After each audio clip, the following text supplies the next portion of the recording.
नमस्कार मित्रों, स्वागत है आपका एक बार फिर आपके अपने YouTube channel Atharva civil classes में। दोस्तों, यह हमारी सामान्य विज्ञान की चौथी क्लास है। इसके पहले मैं 3 क्लासेस चैनल पर अपलोड कर चुका हूं, जो अगर आपने अभी तक नहीं देखी हैं तो चैनल की प्लेलिस्ट में जाकर उन्हें भी जरूर देखिएगा। और इसके अलावा दोस्तों, प्राचीन भारतीय इतिहास एवं जीएस की क्लासेस हमारे दूसरे चैनल अथर्व अकेडमी पर चल रही हैं। तो उन वीडियोज की लिंक आपको वीडियो की डिस्क्रिप्शन बॉक्स में मिल जाएगी, तो उन वीडियो को भी एक बार आप जरूर देखिएगा। साइंस के अलावा हिस्ट्री और ज्योग्राफी भी आपकी एग्जाम की दृष्टि से काफी महत्वपूर्ण है। आइए समय व्यर्थ ना करते हुए शुरू करते हैं आज की हमारी क्लास। पहला प्रश्न है, सभी खनिज तेल किस कार्बनिक यौगिक के नाम से जाने जाते हैं? तो याद रखिएगा, सभी खनिज तेल हाइड्रोकार्बन्स के नाम से जाने जाते हैं। अगला प्रश्न है, कूलिज नलिका का प्रयोग क्या उत्पन्न करने के लिए किया जाता है? तो याद रखिएगा, कूलिज नलिका का प्रयोग एक्सरे किरणें उत्पन्न करने के लिए किया जाता है। अगला प्रश्न है, नियंत्रित विद्युत प्रदाय करने के लिए मुख्यतः किसका प्रयोग किया जाता है? तो दोस्तों, जंक्शन डायोड का प्रयोग किया जाता है नियंत्रित विद्युत प्रदाय उत्पन्न करने के लिए। अगला प्रश्न है, प्रथम वियुक्त प्रतिजैवी या जिसे एंटीबायोटिक कहा जाता है कौन सा था? तो दोस्तों याद रखिएगा, पेनिसिलिन पहला एंटीबायोटिक था। अगला प्रश्न है, अबटू ग्रंथि या जिसे थायराइड कहा जाता है के कम काम करने का क्या कारण हो सकता है? तो दोस्तों, आयोडीन की कमी के कारण थायराइड ग्रंथि कम काम करती है। और याद रखिएगा, आयोडीन की कमी के कारण ही घेंघा रोग होता है या जिसे ग्वाइटर कहा जाता है। अगला प्रश्न है, रक्त स्कंदन के लिए अनिवार्य रुधिर कोशिका का क्या नाम है? तो दोस्तों, प्लेटलेट्स रक्त स्कंदन के लिए अनिवार्य रुधिर कोशिकाएं हैं। और इसके अलावा अगर विटामिन पूछा जाता है तो याद रखिएगा, विटामिन के रक्त स्कंदन में सहायक होता है। अगला प्रश्न है, किसी रोगी की जैविक मृत्यु का अर्थ उसके किस अंग के मर जाने से है? तो याद रखिएगा, किसी व्यक्ति के हृदय के मर जाने का ही अर्थ होता है उसकी जैविक मृत्यु। अगला प्रश्न है, हार्ट पेसमेकर में प्रयुक्त विघटन नाभिक क्या होता है? तो इसका सही जवाब है प्लूटोनियम। प्लूटोनियम का उपयोग किया जाता है हार्ट पेसमेकर में। अगला प्रश्न है, कृत्रिम वर्षा या आर्टिफिशियल रेन कराने में प्रयुक्त रसायन को क्या कहते हैं? तो दोस्तों, रजत आयोडाइड या सिल्वर आयोडाइड कहा जाता है, जिसके द्वारा कृत्रिम वर्षा या आर्टिफिशियल रेन कराई जाती है। अगला प्रश्न है, प्रकाश संश्लेषण क्रिया में कौन सा वर्णक पिगमेंट का कार्य करता है? तो दोस्तों, क्लोरोफिल प्रकाश संश्लेषण में पिगमेंट का कार्य करता है। अगला प्रश्न है, विटामिन बी1 का रासायनिक नाम क्या है या विटामिन बी1 को किस नाम से जाना जाता है? तो याद रखिएगा, विटामिन बी1 को थायमीन के नाम से जाना जाता है। अगला प्रश्न है, रोगजनक विषाणु क्या निस्तारित करते हैं? तो दोस्तों, प्रतिजन निस्तारित करते हैं रोगजनक जीवाणु। अगला प्रश्न है, मुक्त जीवों में नाइट्रोजन यौगीकरण सूक्ष्म जीवों का क्या नाम है? तो दोस्तों, इनका नाम है राइजोबियम। अगला प्रश्न है, खाने का नमक बरसात के मौसम में गीला क्यों हो जाता है? तो याद रखिएगा, क्योंकि सोडियम क्लोराइड में मैग्नीशियम क्लोराइड जैसी आसंजक शुद्धता होती है। इसके कारण से खाने का नमक बरसात के मौसम में गीला हो जाता है। अगला प्रश्न है, भारी मशीनों में स्नेहक के रूप में किस चीज का प्रयोग किया जाता है? तो याद रखिएगा, हैवी मशीनरी में स्नेहक के रूप में ग्रेफाइट का प्रयोग किया जाता है। अगला प्रश्न है, गियर हिल बनाने के लिए सामान्यतः किस प्लास्टिक पदार्थ का प्रयोग किया जाता है? तो दोस्तों, पॉलीस्टीरीन का प्रयोग किया जाता है गियर हिल बनाने के लिए। यहां थोड़ी सी मिसप्रिंट है दोस्तों, व्हील है जी, गियर व्हील बनाने के लिए। अगला प्रश्न है, ग्लूकोज को एथेनॉल अल्कोहल में कौन सा एंजाइम बदलता है? तो दोस्तों, जाइमेज ग्लूकोज को एथेनॉल अल्कोहल में बदल देता है। अगला प्रश्न है, बंद चूल्हे या ओवन में किसका प्रयोग किया जाता है? दोस्तों, काफी महत्वपूर्ण प्रश्न है, कई एग्जाम से पूछा जा चुका है। और याद रखिएगा, ओवन या माइक्रोवेव में सूक्ष्म तरंगों का प्रयोग किया जाता है, माइक्रोवेव्स का उपयोग किया जाता है। और इसके अलावा सैटेलाइट में भी याद रखिएगा, सूक्ष्म तरंगों का ही प्रयोग किया जाता है। अगला प्रश्न है, रासायनिक रूप से रेशम का रेशा क्या होता है? तो दोस्तों, यह सेल्यूलोज होते हैं। रेशम के जो रेशे होते हैं वह सेल्यूलोज होते हैं। अगला प्रश्न है, हैजा के रोगाणुओं की खोज किसने की थी? तो दोस्तों, रॉबर्ट कोच ने हैजा के रोगाणुओं की खोज की थी। अगला प्रश्न है, हाइड्रोजन बम किसने विकसित किया था? तो दोस्तों, याद रखिएगा, जे रॉबर्ट ओपनहीमर ने हाइड्रोजन बम का विकास किया था? अगला प्रश्न है, मधुमेह के रोगियों द्वारा प्रयोग में लाए जाने वाले स्वीटेक्स में कितनी ऊर्जा होती है? तो दोस्तों स्वीटेक्स में 0 कैलोरी ऊर्जा होती है। स्वीटेक्स का मतलब होता है शुगर फ्री जो टैबलेट्स होती हैं वह, तो उसमें 0 यानी कि 0 कैलोरी ऊर्जा होती है। अगला प्रश्न है, प्रकाश संश्लेषण के समय मुक्त होने वाली ऑक्सीजन कहां से आती है? तो दोस्तों काफी कॉमन सेंस का प्रश्न है, यह जल से आती है या पानी से आती है। अगला प्रश्न है, गति प्रेरक या पेसमेकर किससे संबंधित है? तो दोस्तों पेसमेकर का उपयोग होता है आर्टिफिशियली तौर से हृदय की धड़कन को मेंटेन करना, तो इसका संबंध हृदय से है।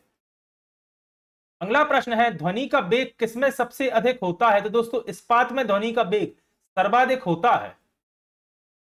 अगला प्रश्न है, चूहों को मारने के विष का रासायनिक नाम क्या है? तो दोस्तों जिंक फॉस्फाइड चूहे मारने के विष का रासायनिक नाम होता है। अगला प्रश्न है, मोनाजाइट किसका अयस्क है? तो दोस्तों मोनाजाइट थोरियम का अयस्क होता है। इसके अलावा याद रखिएगा, भारत में सर्वाधिक राजस्थान में थोरियम के भंडार पाए जाते हैं या पाए गए हैं। अगला प्रश्न है, केशिका क्रिया किसका परिणाम है? तो दोस्तों सतही तनाव या सरफेस टेंशन का परिणाम होता है केशिका क्रिया। अगला प्रश्न है, रुधिर बी वर्ग वाला व्यक्ति निरापद कौन से रुधिर वर्ग के व्यक्तियों को रक्तदान कर सकता है? तो दोस्तों ब्लड ग्रुप बी वाला व्यक्ति बी एवं ए बी ब्लड ग्रुप वाले व्यक्ति को रक्तदान कर सकता है। अगला प्रश्न है, किस क्षेत्र में उत्कृष्ट उपलब्धि के लिए भूमंडलीय 500 पुरस्कार दिए जाते हैं? तो दोस्तों औषधि के क्षेत्र में भूमंडलीय 500 पुरस्कार दिए जाते हैं।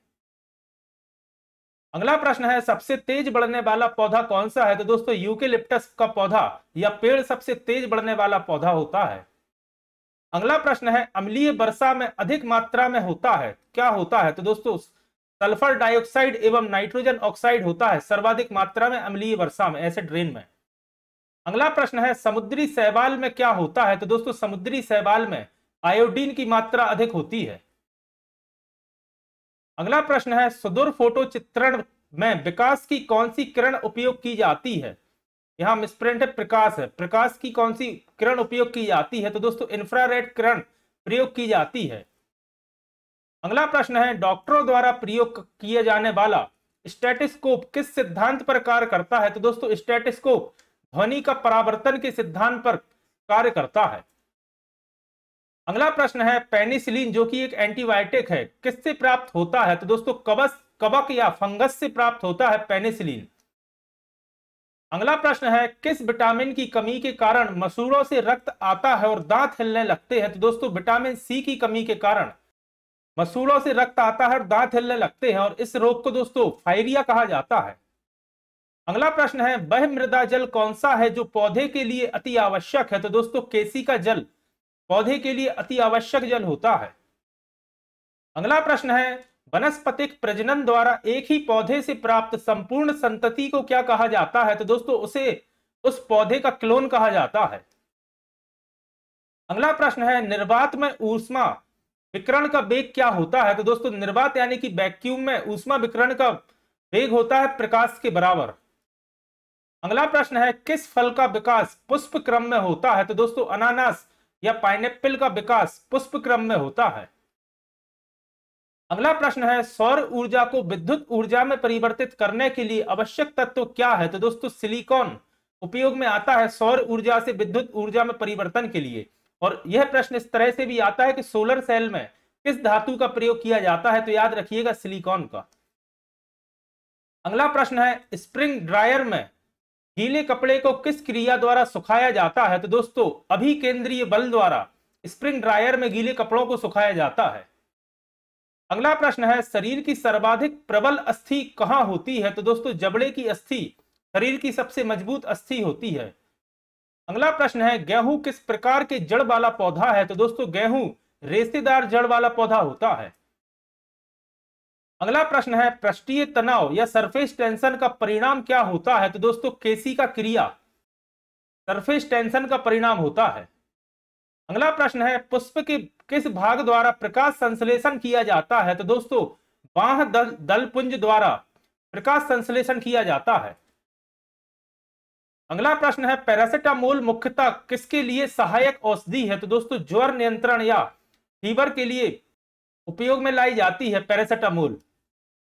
अगला प्रश्न है, 100 डिग्री पर पानी की अपेक्षा भाप अधिक गंभीर दाह करती है, इसका क्या कारण है? क्योंकि दोस्तों वाष्प में गुप्त ऊष्मा होती है, इसके कारण से पानी की अपेक्षा वाष्प या भाप से दाह अधिक होता है या जलता ज्यादा है। अगला प्रश्न है, आती हुई कार की चाल को मापने के लिए एक पुलिस अधिकारी उस पर क्या चमकाता है? तो दोस्तों भाई उस पर रेडियो तरंगे चमकाता है ताकि आती हुई कार की चाल या स्पीड पता चल सके। अगला प्रश्न है, कार्बोहाइड्रेट्स का वह रूप जो पौधे में संश्लेषित होता है वह क्या होता है? तो दोस्तों वह होता है फ्रक्टोज। अगला प्रश्न है, इन्फ्लुएंजा रोग किसके द्वारा फैलता है? तो याद रखिएगा इन्फ्लुएंजा रोग विषाणुओं द्वारा फैलता है।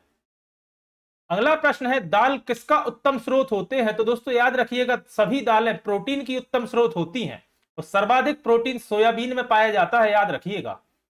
अगला प्रश्न है, चिकन पॉक्स मुख्यतः किससे होता है? तो याद रखिएगा चिकन पॉक्स विषाणुओं द्वारा फैलने वाला एक रोग है। अगला प्रश्न है, फेफड़ों से हृदय के लिए रक्त को ले जाने वाली रुधिर वाहिका को क्या कहा जाता है? तो दोस्तों इसे फुफ्फुस सिरा या पल्मोनरी आर्टरी कहा जाता है, जो फेफड़ों से हृदय तक रक्त ले जाती है। अगला प्रश्न है, इकोस्टिक्स या एकोस्टिक्स में किसका अध्ययन किया जाता है? तो याद रखिएगा एकोस्टिक्स में ध्वनि का अध्ययन किया जाता है। अगला प्रश्न है, हीरे की चमक का क्या कारण है? तो दोस्तों प्रकाश का संपूर्ण आंतरिक परावर्तन हीरे की चमक का कारण होता है। अगला प्रश्न है, डीजल इंजन में ईंधन को ज्वलित करने के लिए आवश्यक उच्च तापमान किसके द्वारा प्राप्त किया जाता है? तो दोस्तों सिलेंडरों में वायु को संपीड़ित करके डीजल इंजन में ईंधन को ज्वलित किया जाता है। तो दोस्तों ये थी हमारी सामान्य विज्ञान की चौथी क्लास। आशा करता हूं आज की क्लास आपको पसंद आई होगी। इसके अलावा अगर आपने पहले की 3 क्लासेस नहीं देखी हैं तो उन्हें भी चैनल की प्लेलिस्ट में जाकर एक बार जरूर देखिएगा। और इसके अलावा अथर्व एकेडमी चैनल पर चल रही इंडियन हिस्ट्री की क्लासेस भी आप एक बार जरूर देखिएगा, जिनमें मैंने प्राचीन भारतीय इतिहास की लगभग 3 से 4 वीडियोस अपलोड कर दी हैं और कंटिन्यू चालू है। और भारतीय इतिहास सभी परीक्षाओं की दृष्टि से काफी महत्वपूर्ण है, तो उन वीडियो को भी आप जरूर देखिएगा, जिनकी लिंक आपको इस वीडियो के डिस्क्रिप्शन बॉक्स में मिल जाएगी। अगर आज की क्लास आपको पसंद आई है तो वीडियो को लाइक करें, कमेंट करें, और अगर आपने अभी तक अथर्व सिविल क्लासेस को सब्सक्राइब नहीं किया है तो चैनल को सब्सक्राइब करें और ज्यादा से ज्यादा लोगों तक शेयर करें। जल्द ही फिर मिलता हूं अपनी अगली क्लास के साथ। धन्यवाद दोस्तों।